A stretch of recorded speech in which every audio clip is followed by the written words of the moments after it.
Oke, kembali lagi di podcast tentang buku. Seperti biasa, kalau udah ada suara ini berarti kita lagi di segmen ngobrolin buku. Oke, dan hari ini ya, kalau mungkin biasanya aku sama Evan berdua, terus kok di episode sebelumnya ada suara-suara yang gemoy-gemoy gitu ya. Terus Suara-suara ini yang entah dari mana. suaranya kok tiba-tiba jadi serem gitu sih. Jadi yang biasa ada suara-suara gemoy-gemoy gitu, dan sekarang suara gemoy itu muncul lagi. Iya, jadi seperti biasa, nggak biasa sih ya sebenarnya ya. Biasa aja. Biasalah. Hari ini lagi-lagi ada siapa? Teteh Ae. Tahu nggak sih kalau orang Jawa Ae itu artinya apa? Nggak tahu. Aja. Teteh aja berarti. Ya udah teteh aja. Ada teteh aja hari ini dan kita akan ngebahas satu buku lagi nih ya. Kita akan ngobrolin satu buku yang judulnya tuh provokatif. Provokatif banget emang. Iya kan, ngajak orang buat Ngabisin duit. bukan masuk neraka.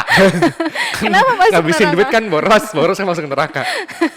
Jauh banget ya langsung Jauh ke banget ya. neraka. Jadi kita akan ngebahas yang ngobrolin satu buku yaitu Tara Ladies. Ladies. Belanjakan saja semua uangmu. Belanjain aja semua uangmu. Tapi Tuh. bukan cuma buat ladies ternyata ya. Oh gitu. Iya, jadi bapak-bapak, mas-mas yang di sana baca buku ini juga boleh. Oh oke, jadi buat siapapun ya. Tapi judulnya ini jujur aku waktu tadi lihat, ini judulnya kenapa kayak gini, itu tuh agak sedikit, ini buku nggak salah nih gitu. Enggak salah. Nggak, maksudku kan gini yang ya. salah yang baca. Kalau mungkin karena nggak biasa kan orang kan lihat dari judulnya Iya, gitu iya, kan. iya, iya. Terus kalau aku sih waktu ngelihat judulnya ini, biasa kan kalau waktu kecil dulu kita disuruh nabung ya. Nabung, Ini iya. malah Itu udah biasa kalau orang suruh nabung. Oh berarti ini nggak biasa ya, Ini suruh nggak biasa. belanja ya, Iya, astagfirullah. jadi pas gue baca tuh, gue beli itu tahun 2014 ya, kalau nggak salah 2014. Jadi udah berapa tahun yang lalu disuruh ngabisin duit kan. Nih kok gue sama buku ini gue kayak disuruh ngabisin duit gitu. Oke. Provokasinya kan di situ. Provokasinya di situ. Oke, tapi jadi penasaran karena aku juga jujur tadi cukup hanya bisa skimming dikit ya, Iya. cuma bisa skimming dikit. Seperti Jadi, apa isinya? mungkin kita akan bahas saja ya. Jadi sebenarnya gini nih, ini buku ini tentang apa sebenarnya? Belanjakan saja semua uangmu, disuruh shopping. Ini Habisin aja maksudnya duitnya. gimana nih? Kalau aku dulu biasa sama mama suruh nabung. Ya suruh nabung, kalau di sini suruh dihabisin duit. Iya makanya. Jadi celengan di rumah tuh mulai celengan anak sapi sampai jadi sapi dewasa. Iya, duitnya tapi nggak Tapi ada. nggak ada duitnya. Sapinya aja tumbuh disiramin kasih rumput tiap hari. Jadi gimana? Ini buku ini tentang apa sih sebenarnya? Oke, jadi ini sebenarnya buku yang gue baca beberapa tahun yang lalu, tapi semalam gue baca lagi untuk mereview karena sebenarnya ini udah gue praktekin gitu dari buku ini. Nah, buku ini sebenarnya ini sudut pandangku ya, Iya. dari pemahaman yang aku baca di sana. Jadi dihabisin itu bukan beneran dihabisin, tetapi dialokasikan uangnya. Oh, berarti Kata lainnya tuh alokasi.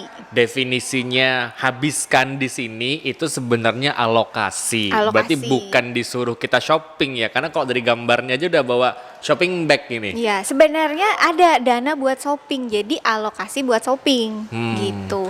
Dialokasikan, dihabisin. Jadi kayak kita dapat duit nih, berapapun duitnya kita habisin, tapi habisin itu alokasinya untuk A, alokasinya untuk B, Oke. untuk C, untuk D gitu. Nah ini menarik nih.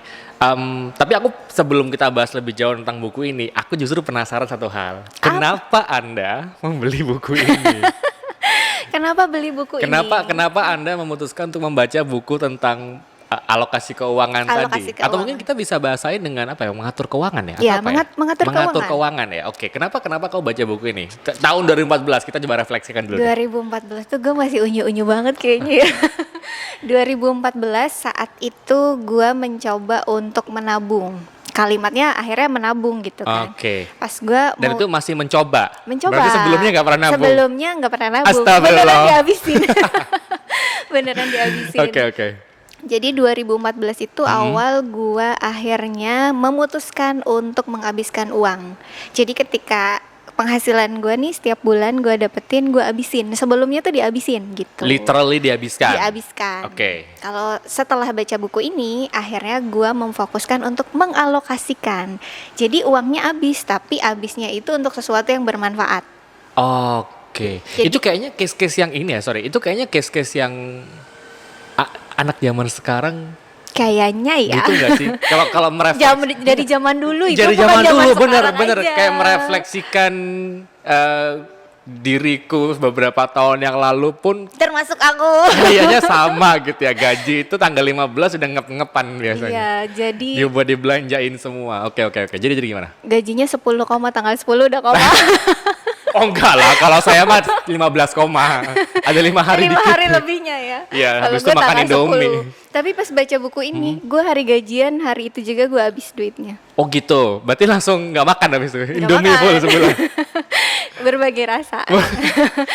jadi kalau aku penasaran akhirnya. Jadi kan itu kan sebenarnya masalah yang mungkin dihadapin untuk orang-orang yang terutama baru kerja, Yes. baru dapat gaji, apalagi gaji pertama. Oke lah kalau gaji pertama. Biasanya udah syukuran.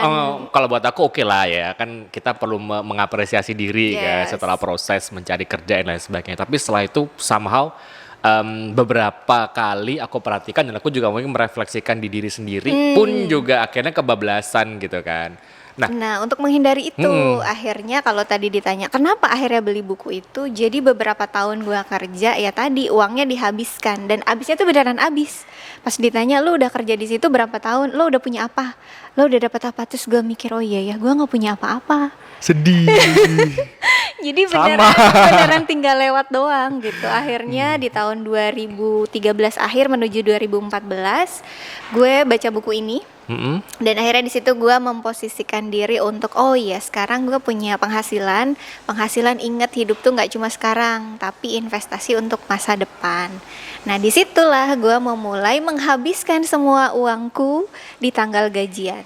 Nah ini menarik nih, kalau dulu menghabiskannya Habis. bis ya. Nah kalau sekarang dihabiskan di tanggal gajian, dalam artian berarti ini dialokasikan gitu kan. Ya Nah, dialokasikan.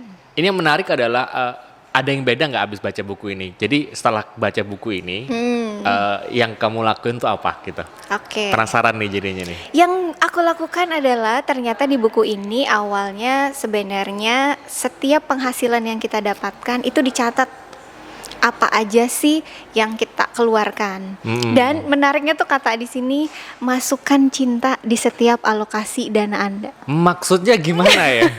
Alokasikan Enggak. cinta. Nah, kan Sebentar, aku pikir dulu. kita coba ini alokasikan cinta di setiap pengeluaran Anda. Kayaknya dulu waktu kuliah akuntansi nggak Nggak ada ada deh. ya? Iya kan pencatatan biasanya kalau di debit itu nggak ada cinta gitu nggak ada. Terus ini maksudnya apa nih Iya. mengalokasikan cinta? Gue juga pas baca di part pertama tuh Ah. alokasikan bawa cinta gitu ya. Cinta apa hubungannya? Nah, ternyata menghabiskan uang itu menggunakan cinta. Alokasinya apa? Oke, yang pertama alokasi. Oh ya, yang pertama buat kebutuhan hidup gue sehari-hari. Berarti itu bagian dari gue mencintai diri gue sendiri. Oke. Terus gue alokasikan untuk dana sosial. Itu kan dana sosial adalah wujud cinta kita terhadap orang lain. Betul. Oke, dialokasikan untuk keluarga. Itu wujud cinta untuk keluarga kita.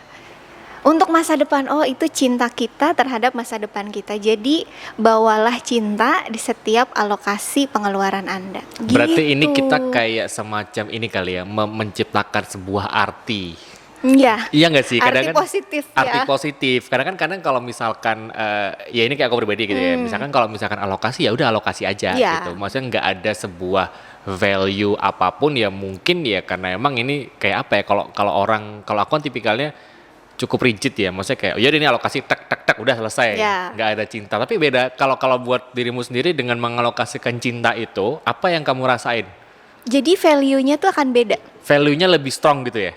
Kalau tadi cuman ya tadi ngabisin dengan kata ngabisin udah selesai alokasi A B C D itu Ya, udah selesai. betul. Tapi ketika gue nih alokasinya tuh dengan gue memindahkan uang yang gue punya sekarang ke rekening yang beda. Oh, yang ini untuk dana pendidikan. Ketika gue transfer, oh iya, karena gue mencintai diri gue perlu mengupgrade diri gue dengan pengetahuan. Berarti kan ada cinta terhadap diri sendiri. Ketika gue klik oke, send, wah ini gue mencintai diri gue. Oke. Gue kirim ke saudara-saudara gue atau dana sosial, ada cinta yang dikirimkan di situ, bukan hanya sekedar angka gitu. Dalam ya? Dalam sih, tapi itu bener ya, maksudnya barangkali ini bisa jadi salah satu tips yang menarik juga.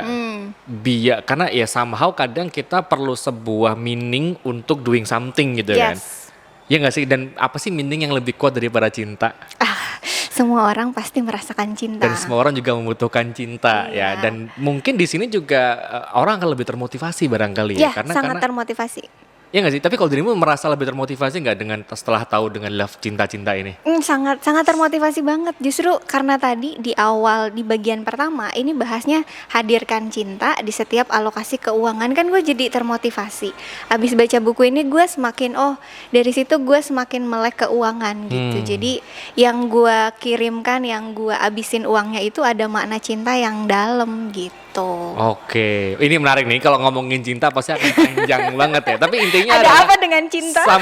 somehow ini satu tips yang menarik, sekali lagi bisa kita coba nih bareng-bareng buat teman-teman yang lagi ngedengerin podcast ini, bahwa kalau kita mengalokasikan keuangan kita itu nggak melulu hanya sekedar mengalokasikan berarti kan, Yes. tapi kita bisa put love, kita bisa Hadirkan cinta dalam artian di sini kita membuat sebuah meaning dalam apa yang kita lakukan itu ya. Value-nya Lebih dalam, meaningnya lebih kuat. Oke, terus apa lagi? Tadi kan setelah dengan cinta kita mengalokasikan. Tapi kalau aku jadi penasaran nih, untuk alokasi itu sendiri ada aturannya nggak sih? Kalau dari buku ini? Wow, ini sebenarnya background orang finance yang lebih paham. Yang lebih paham, oke. Tapi yang gue pahami di sini ketika mengalokasikan itu ada 3 hal. Jadi ada dana darurat itu sekitar 12 sampai 20 kali dari penghasilan kita saat ini. 12 sampai 20 kali dari penghasilan. saat Oke. ini. Nah, kalau penghasilannya sekarang, sumber dari buku ini ya, penghasilan sekarang itu utang 0 sampai 30% maksimal. Dari penghasilan bulanan. Penghasilan bulanan. Nah, kebutuhan sehari-hari kita berarti maksimal 70%. Jadi in total kan sebenarnya 100%. Betul. Gitu. Jadi kalau hutang Anda lebih dari 30% itu sudah dikategorikan tidak sehat keuangannya. Krisis keuangan. 30%. Lebih dari 30% itu Lebih dari sudah 30%. kategorinya krisis gitu. Apalagi kalau 70%-nya adalah utang, biaya hidupnya cuma 30% lo hidup buat bayar utang. Di mana kata cintanya itu? Ya cinta nggak ada juga sih ya. Tapi iya juga sih. Maksudnya kadang-kadang nah ini kan akhirnya jadi satu barangkali kalau aku lihat ini jadi sebuah rem juga buat orang-orang. Karena kan somehow gini nih, ini yang menarik ya. Kalau misalkan kita berbicara tentang kartu kredit. Menarik. Loh iya nggak sih? Iya benar. Apa yang menarik coba? Kalau kita bisa menggunakan kartu kredit itu dengan bijak, itu bisa dikatakan investasi manfaat, bukan investasi sesaat atau kesenangan sesaat. Ada di buku ini. Oh ada juga. Ada. Nah sebelum ngomong lebih jauh tentang kartu kredit, ini fenomena yang aku amatin ya, dan aku rasakan juga, dan mungkin beberapa orang-orang tua juga mungkin juga sama. Jadi kan orang tuh kadang kartu kredit itu punya gambaran bahwa kita membeli sesuatu yang kayak kita itu beli waktu gitu loh. Oke. Bayarnya bisa belakangan. Instead of kita ngumpulin buat dapatin itu, mungkin kalau kita ngumpulin tuh butuh waktu 5-6 bulan ke depan, kita beli sekarang, kita dapat manfaatnya sekarang gitu kan. Oke. Itu kan yang biasa orang mindsetnya dalam kartu kredit, dan kadang juga kalau Bisa dicicil apalagi kalau 0%. 0% cicilannya tambah, tapi kalau aku pribadi kadang melihat itu menjadi sebuah dorongan untuk berperilaku lebih konsumtif. Yes. Karena kan kayak biasanya orang itu mau doing something itu ada pain-nya dulu, ini nggak ada pain-nya gitu. Pain-nya di belakang. Kesenangan Kesenangan sesaat. sesaat. Iya bener kan? Tiap bulan udah ditagih cicilan. Ditagih cicilan terus kayak bayar tuh ngeluh, anjir nih banyak banget sih cicilan. Padahal lu sendiri yang beli di awal gitu. Iya kan. Akhirnya kan kalau aku perhatikan itu menjadi dorongan sebuah dorongan konsumtif buat orang-orang di sekelilingku lah. Paling termasuk tidak. Aku mungkin ya.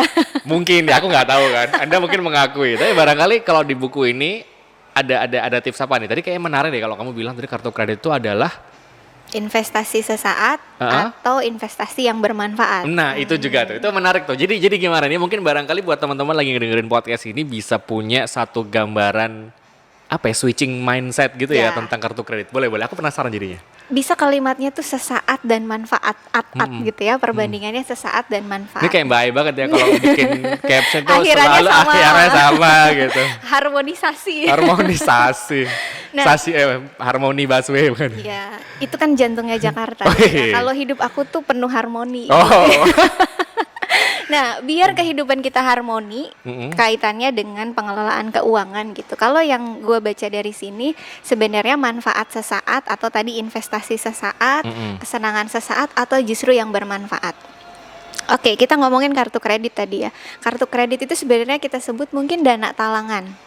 Dana talangan, maksudnya gimana? Dana talangan tuh kan kayak pakai kartu itu kita kan ngutang sebenarnya. Dana talangan minjemin kita butuhnya sekarang, bayarannya bisa cicil. Nah, kalau kita bayar tepat waktu, nggak melebihi tagihan, itu aman. Selama dicicil kita nggak kena bunga. Oh gitu. Itu aman. Nah, yang masalah kita pakainya over kredit, melebihi limit, terus bayarnya minimum pembayaran. Oh. Ada denda keterlambatan, ada bunga. Disitulah tidak bijak menggunakan kartu kredit. Kartu kredit itu biasanya bunganya di tanggal berapa sih? Tergantung tagihannya, tagihan ya? tergantung tagihannya. Dan jadi, setiap transaksi itu ada bunganya. Gue dulu pernah di bank, jadi lu apa? Gitu. Enggak, tapi jujur ya, kan aku juga pakai kartu kredit nih. Cuman aku nggak pernah merhatiin itu kayak gitu-gitu. Ya udah, karena aku batasin banget kan kartu kredit kan. Tipikal orang yang nggak terlalu konsumtif untuk pakai kartu kredit, tahu lah kalau itu kan bikin kayak gitu kan. Aku nggak pernah merhatiin, tapi kadang kena bunga, kadang enggak. Tapi kalau bunga itu biasanya sederhananya gini, kalau lo belanja misalkan 3 juta, kan lo sekarang nggak punya duit nih, bayarnya pakai kartu kredit, transaksinya 3 juta. Terus itu ada tanggal tagihannya. Tanggal tagihan. Ada tanggal tagihan. Ketika lu bayar full 3 juta di bulan depan, berarti lu nggak kena bunga. Karena lo cuman minjem sebagai transaksi aja, nggak ada bunganya. Yang dikenakan bunga ketika tanggal tagihan, lo bayar minimum dari 3 juta, pembayaran minimum itu 10%. Iya. Berarti lo bayar 300.000. Bulan depan lo kena bunga karena lo nggak bayar full. Oh, ada gitu. Ini ya sisa yang belum kebayar, tagihannya jadi bunga. Ada bunga, tambahan bunganya itu bunga gitu. Apalagi kalau lo bayarnya telat, itu kena lagi denda keterlambatan. Nah, disitulah munculnya mungkin kalau istilah secara agamanya nantinya riba segala macam. Kartu kredit, apalagi bayarnya selalu minimum gitu. Jadi kalau menurutku kartu kredit itu bisa maksimal atau kita bisa menggunakan secara bijak sebagai dana talangan atau jadi dana talangan investasi yang bermanfaat. Misalkan gue nggak punya duit nih, tapi gue butuh dan ada dana talangannya pakai kartu kredit untuk investasi. Investasi di sini definisinya kayak gimana? Gini, misalkan gue butuh tadi uang 3 juta sekarang. Oke, 3 juta ini gue untuk modal usaha. Oke, itu nggak apa-apa ya? Itu investasi yang bermanfaat, bukan kesenangan sesaat. Yang sesaat itu misalkan 3 juta tadi gue pakai untuk gaya-gayaan. Wah, gue 3 juta pengen upgrade handphone karena handphone gue udah jadul. Ketinggalan untuk mementingkan gaya hidup. Ya itu yang nggak bagus. Jadi kesenangan sesaatnya itu. Apalagi 3 jutanya buat mabok. Mantap. Habis itu nggak bisa bayar. Habis itu teler mabuk. Teler nggak bisa bayar. Udah, assalamualaikum. Berarti definisi yang bermanfaat ini tergantung penggunaannya ya. As long as kita menggunakan kartu kredit ini dengan tujuan yang bermanfaat dan ada value masa depan gitu kan. Yang isu ada added value di masa depan. Dan kita bayarnya tepat waktu, itu sebenarnya nggak ada masalah ya? Nggak ada masalah. Kalaupun ada bunga tadi, bunganya tergantung transaksinya gitu. Selama bijak menggunakan, selama bijak membayarnya juga. Berarti gitu. Kalau kita berbicara, kalau tadi kan di awal utang 30% ya maksimal kan. Kartu kredit kan berarti termasuk dalam hutang itu toh? Iya, cicilan yang tadi. 30% ini pun juga part of kartu kredit itu. Tapi kalau misalkan aku pengen, kan namanya anak muda ya, maksudnya muda dong, masih muda. Aku juga muda. I stay young lah pokoknya lah ya. Meskipun udah hampir menginjak 30, tapi saya selalu merasa jiwa selalu muda. Yes, umurku berhenti di 25 kalau teman-temanku bilang. Kalau gitu. aku sih 17 plusnya tambahin sendiri. Yeah. Jadi kalau kita berbicara tentang 30% tadi, itu apakah 30% itu harus untuk hal-hal yang dalam tanda kutip bermanfaat, atau ya udah 30% ini pokoknya batas keuanganmu sehat gitu? Oke. Kalau gue sebenarnya berbicara ini bukan sebagai ahli finance ya. Pendapat aja kan. Ya, pendapat. Kita kan ngobrolin buku. Ya, pemahaman gue dari sana. Sebenarnya saat ini yang gue rasain, gue sedang tidak sehat keuangannya. Oh. Ya, Ding, ding, ding, karena gue butuh dokter? Cari om buat cari bayarin. sugar daddy. Itu dokter keuangan Anda. Aduh, nggak mau sih kalau itu. Gue masih mending kerja keras ya. Kerja keras dengan kerja cerdas. Oh, oke. Nah, Siap. kalau tadi dibilang maksimal 30%, jadi sebenarnya 30% itu dikatakan aman. Aman. Tetapi ada maksimal itu di 50% itu masih oke. Oh ya? Jadi dan masih agak setengahnya itu masih oke. Kemarin gue diskusi nih sama salah satu konsultan di salah satu bank. Mbak, boleh kok di 70%. Jadi dibalik 70%-nya itu untuk utangnya masih oke selama ini digunakan untuk investasi masa depan. Investasi masa depan tuh apa? Bisa itu usaha, bisa itu properti, jadi banyak gitu. Nah sekarang gue sedang merasa tidak sehat karena gue ada Utangnya di 100%. jangan, gue gak bisa makan. Kan ada Colek om. Ya jadi gue sekarang ada di titik 50%.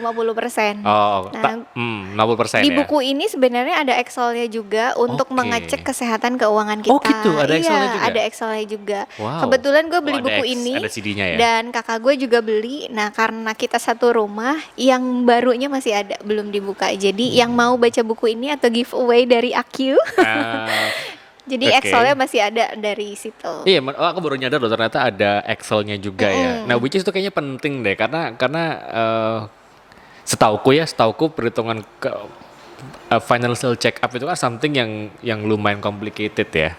Dan aku juga nggak paham sih apakah keuanganku sehat atau tidak. Nah, lu bisa cek sih. Ntar gue kasih file Excel. Boleh. Cuma sih kalau so far sih kalau aku pribadi kayaknya utangku nggak nyampe 30 deh. Atau mentok 30%. Tadi kira-kira sebenarnya gini, ketika kita mengecek kesehatan keuangan kita, masukin semua pengeluaran apapun. Di situ termasuk dana sosial, entertainment kita, misalkan lo ke salon, beli gadget atau apapun semua ditulis di sana. Semua pengeluarannya ditulis, yang harian, yang mingguan, bahkan bulanan, nanti akan kelihatan kehidupan keuangan lo tuh sehat apa enggak gitu. Oke. Nah dari situlah akhirnya gue juga bisa ngukur diri. Oh iya ya, kalau gue mau belanja dengan keuangan gue sekarang kayaknya enggak gitu. Atau gini aja deh, kalau mungkin teman-teman di sini ada yang penasaran, pengen minta Excelnya, bisa kontak di Sini. di sini. Ntar cek aja di sini pokoknya, bisa cek di kolom apa sih kalau di Spotify komentar ya? Bukan komentar apa sih? Spotify nggak ada, Description. di channel YouTube gue nanti ada. Boleh Di channel bawahnya YouTube-nya generasinya. apa channelnya? Channelnya apa sih? Rohaelah channel. Rohaelah, atau di podcast tentang buku, cek di description, nanti akan ada link untuk download Excel ini. Excel buat financial check up teman-teman. Jadi biar kita bisa sama-sama tahu Apakah kesehatan keuangan ya. Anda sehat? Sehat atau butuh om Om. atau buku tante ya boleh. Iya, Kalau tante, mau tante. cari aja ya, tapi jangan minta ke kita karena kita tidak berpengalaman ya. Karena kita juga sedang tidak sehat, gue aja sih yang nggak sehat. Kalau saya sih sehat, Nah, gue sehat-sehat aja. nggak sehat karena gue sedang menginvestasikan keuangan gue untuk beberapa tahun yang akan datang. Jadi gue sedang nabung untuk menabung. Gue sedang menabung yang nantinya gue proses untuk pembelian properti. Jadi Widih. sekarang tuh sedang kurang sehat karena gue agak maksain. Tapi kalau nggak dipaksain gue nggak beli Betul, itu betul. propertinya gitu. Menarik sih, ini menarik. Ini obrolan kita bisa sangat panjang banget. Aku mau satu lagi nih tips kalau Oke. dari buku ini, terutama buat teman-teman yang barangkali baru pertama, let's say 6 bulan sampai setahun kerja deh. Gitu. Itu menarik tuh kayaknya. Oke, Tipsnya sebenarnya apa tuh dari buat tipsnya. anak-anak milenial yang baru ketampol 2 jutaan ini, Oke. biar tidak terlelap. Biar nggak kalap belanja kalau Betul. ngerasa baru punya duit gitu ya. Sebenarnya gini, kalau dari aku sebenarnya pengelolaan ini balik lagi ke orangnya masing-masing. Mau mentingin gaya hidup atau mau mentingin gaya hidup. Kalau sekarang yang namanya anak muda pengen nyoba-nyoba, oh silahkan coba aja dulu ngikutin gaya hidup. Tapi itu nggak akan ada ujungnya. Akan ada titik di mana gaya hidup itu bikin lo capek sendiri. So, kalau mau bijak, lihatlah kebutuhan hidup bukan hanya untuk sekarang tapi juga untuk masa depan gitu. Dan yang kedua adalah cek kesehatan keuangan Anda. Oke, dan jangan lupa beli buku. Gue Masih ada nggak nggak tahu, sih? gue nggak tahu bukunya masih ada atau Dicek enggak. aja barangkali masih ada ya. Kalau nggak ada kita bisa bisa apa ya? Bisa Bisa sharing. sharing buku ini. Mungkin mau dipinjemin juga Boleh, Atau boleh. dikasihin karena aku punya 2 buku ini. Oh, oke. Jadi Kak Ai akan giveaway di YouTube ya @airohaila. Make sure teman-teman subscribe dan like. like, comment, and subscribe ya untuk dapat buku ini. Ya, lumayan ya dapat buku meskipun ya sudah Itu sudah karena cukup sering, berumur. karena udah lama. Tapi justru itu loh buku-buku kayak gini menarik tau. Ada nilai sejarah. Dan yang ketiga sebenarnya beli buku ini pun sebenarnya wujud value gue cinta sama diri gue sendiri.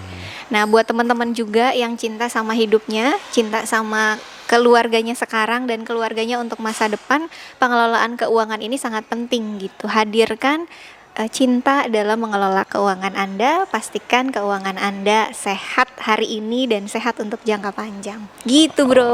Oke, ya dan quote terakhir dari Mbak Ai tadi menutup podcast kita hari ini. Karena jujur ini panjang banget ya kalau ngomongin financial apa sih? Panjang banget. Manajemen keuangan Manajemen ya. keuangan. Itu tuh, dan memang ini jadi satu topik yang very very hot dan aku yakin teman-teman ini juga buat teman-teman yang barangkali nggak ada waktu terlambat ya anyone anytime yang pengen untuk mulai belajar mengatur keuangan finansialnya, bisa teman-teman cari buku di toko buku terdekat manapun, bisa juga mencari buku ini dan bisa juga kontak Mbak Ai buat giveaway bukunya. Oke? Boleh, Thank you. Seru banget obrolannya. Ini seru banget. Tapi kita terpaksa harus cut sampai di sini aja dan see you teman-teman. Jangan lupa tetap dengerin kita di podcast tentang buku dan setiap ada suara renyah seperti ini berarti teman-teman Suara kami berdua. Ya. Semoga rindu dengan suara kami di episode berikutnya. Dan masih tetap di segmen Tentang buku. Ngobrolin Buku. Oke, thank you. Assalamualaikum warahmatullahi wabarakatuh.